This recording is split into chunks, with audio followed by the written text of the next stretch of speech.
আর আল্লাহ ধৈর্য ধারণকারীকে পছন্দ করে, যারা জীবনে অর্থনৈতিক কষ্ট, পারিবারিক কষ্ট, সামাজিক কষ্ট, মেন্টালি কষ্ট, বন্ধুদের কষ্ট, স্বামীর কষ্ট, স্ত্রীর কষ্ট, সন্তানের কষ্ট, বিভিন্ন কষ্টে জর্জরিত হয়েও যে মুখে মুস্কি হেসি রেখে রবের উপর ভরসা করে নবীর মোহাব্বত নিয়ে, ওই সমস্ত ধৈর্য ধারণকারীকে আল্লাহ ভালোবাসে। হ্যাঁ, যেটা নিজের হাতে নেই ওইটা নিয়ে বেশি ভাবতে নেই, যেটা পরিবর্তন হওয়ারই নয়, আমাদের ক্যাপাসিটিতে নেই, সেটা নিয়ে বেশি আশা করারও দরকার। জীবন একবারেই সুযোগ। কান্না করলেও জীবন মৃত্যুর দিকে এগোতে থাকবে, কষ্ট পেলেও জীবন মৃত্যুর দিকে এগোতে থাকবে। কষ্ট পেয়ে টেনশন করে, হতাশা হয়ে, কারো পাওয়া না পাওয়া চিন্তা করে, পাওয়া না পাওয়ার হিসাব কষে জীবনের সময় নষ্ট করার কোনো দরকার নেই। কারণ কবর আমাদের সামনে, হাসর আমাদের সামনে। আমাদের প্রস্তুতিটা যেন হয় রবকে খুশি করার জন্য।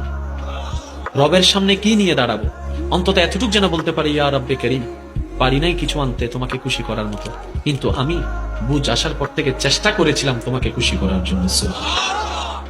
আল্লাহ বড় দয়াবান। নবী রাহমাতুল্লিল আলামিনের সুপারিশের ব্যবস্থা, নবী রাহমাতুল্লিল আলামিনের সুপারিশের ব্যবস্থা আল্লাহ তাআলা আমাদের জন্য করে রেখেছেন যেন আমরা বাঁচতে পারি। ক্যান্সার রোগের চাইতে মারাত্মক ধরা হচ্ছে ডিপ্রেশনকে। কথা বলেন না ভাই, আরেকটু জোরে বলেন না। ক্যান্সারে নির্দিষ্ট সময় যাওয়ার পরে মানুষটা মারা যায়, স্ট্রোকে নির্দিষ্ট সময় যাওয়ার পরে মানুষ মারা যায়। ডিপ্রেশন এটা এমন মারাত্মক রোগ, মানুষ সেকেন্ডে অপমান সহ্য করতে না পারে বিষ খেয়ে মারা যাচ্ছে, এমনও হাজার ঘটনা।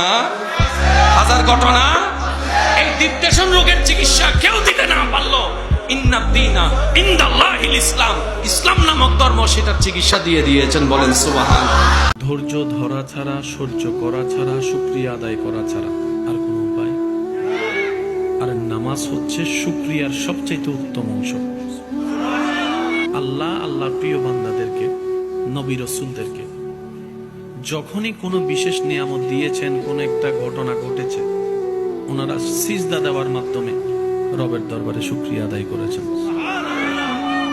আপনি দেখবেন অনেক আল্লাহওয়ালাদের জীবনীতে দেখবেন ওনারা নফল নামাজের মাধ্যমে আল্লাহর দরবারে শুকরিয়া করেছেন। তো নামাজের সাথে শুকরিয়ার একটা বড় সম্পর্ক আছে। আল্লাহ তাআলার ফরমান কি, লা ইন শাকারতুম লা আযীদান্নাকুম। হে আমার বান্দাগণ, আমি আল্লাহর পক্ষ থেকে যাই নিয়ামত পাও, যতটুকু পাও, যখনই পাও, কোন প্রকার আপত্তি আফসোস করা ছাড়া যদি তুমি খুশি মনে আমি রবের শুকরিয়া করতে পারো, অর্থাৎ আমার দেওয়াতে তুমি খুশি হতে পারো, আমি আল্লাহ তোমার সাথে ওয়াদা করলাম, আজকে যেটা তুমি অল্প পেয়ে খুশি হয়েছ, আমি মালিক, আমি খালিক, লা আযীদান্নাকুম, সেটা সামনে তোমার জন্য আরো বাড়িয়ে তোমার জন্য আমি আল্লাহ